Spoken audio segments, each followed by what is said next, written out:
Welcome back. Coming up, is Lucy Letby innocent? But first, are climate fanatics giving kids mental health problems? That's tonight's Head to Head. So, a shocking new poll has found that almost 4 in 5 children under 12 are suffering with so-called climate anxiety. This YouGov survey, which was done in partnership with eco-warriors Greenpeace, found 78% of primary school-aged kids are now worried about the impact of climate change. Well, it's little wonder that climate fanatics are now giving kids mental health issues. Back in 2023, Just Stop Oil activist Eddie Whittingham sparked outrage when he told me this. We have decided that I won't be having children because I can't guarantee that there will be a habitable planet for them to grow up into. OK, is that a difficult decision for you? I mean, that's quite a bold decision to make, isn't it? Well, I think it's the moral choice, given the circumstances that we're facing. Yes, Eddie there refusing to bring children into this world, as obviously is his choice. Anyway, he's far from the only one, because Extinction Rebellion founder Roger Hallam has issued this terrifying warning about the supposed impact of global warming back in 2021.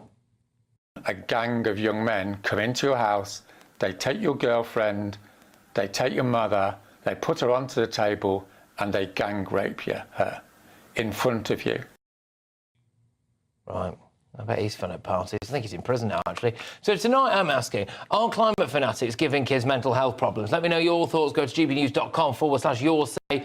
Head to head on this now are Just Stop Oil spokesperson Gill Tavner and the author Lorraine Allanson. Thanks very much, both of you. Great to have you on the show. Lorraine, I'll start with you. Do you think that these climate activists are creating the kind of hysteria that's giving kids mental health problems?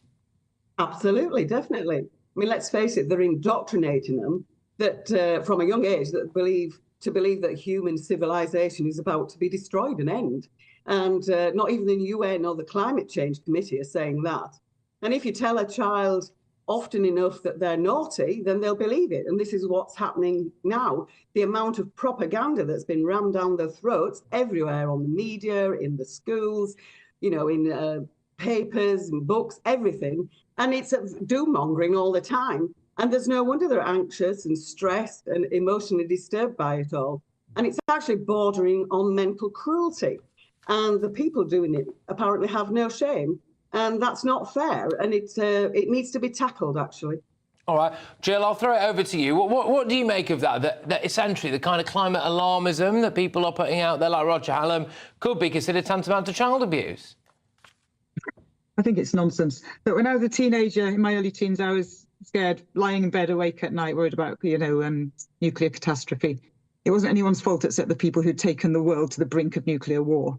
OK, I must admit, I'm uncomfortable with Roger Hallam's messaging on that. I hadn't heard it before. I doubt it was aimed at under 12s, and I doubt many under 12s heard it. But he is telling the truth that we do face societal breakdown, and we need. There's a big difference, I'd like to say to, is it Lorraine, is it? Sorry. Between education and empowering children to be able to live in the world as it is, and propaganda. And I think you're trying to say one is the other. I was a teacher for 25 years, but an English teacher, believe me, there's a massive difference between those two things. OK. And Lorraine, the accusation that we are indoctrinating children is bonkers. Absolutely ridiculous. You have no evidence for that. We're out there to tell the truth. I would politely suggest that maybe there is evidence.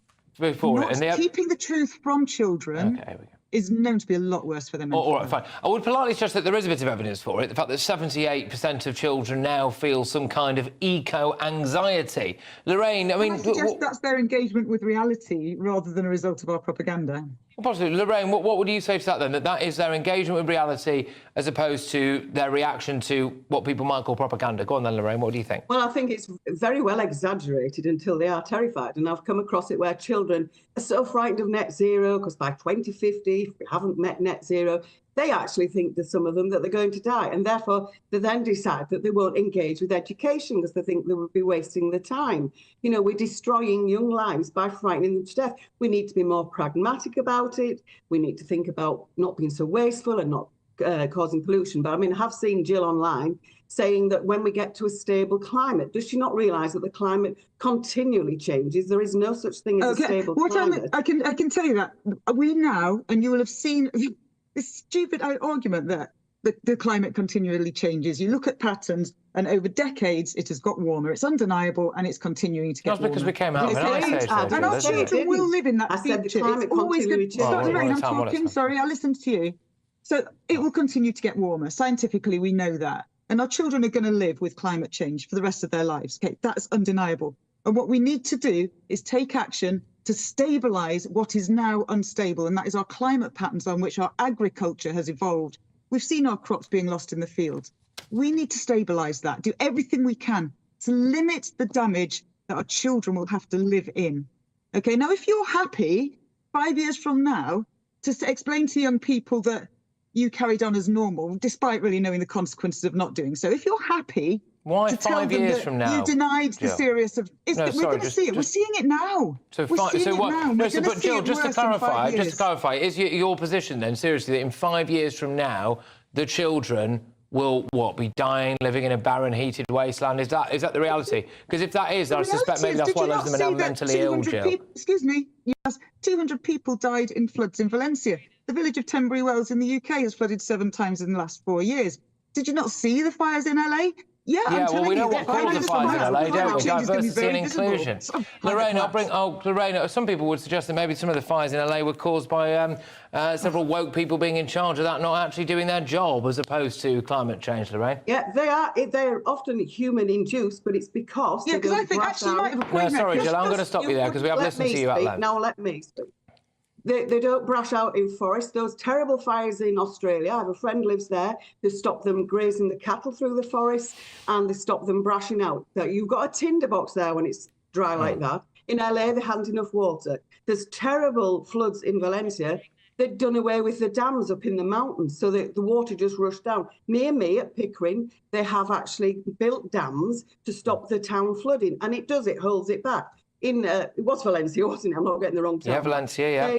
They had taken away, I think it was over 100 dams up in the mountains. What do they expect? It's human-induced, but it's by bad environmental stewardess, I can't even say it, but you know what I mean, that's causing these problems. We are out of time. We're obviously never going to agree, which is fair enough. That's why we call it a head-to-head. But, I do hope... I was a teacher for 25 years, and I got so tired of teachers telling the kids, it's down to your generation. It's criminal if we leave it to them to sort this out. I left teaching in order to sort it out, and they thanked me. Okay. I hope they thank you one day, Lorraine, for what you're doing for them. Okay. I get tired of teachers knowing it all and knowing nothing much. I'm not a teacher anymore.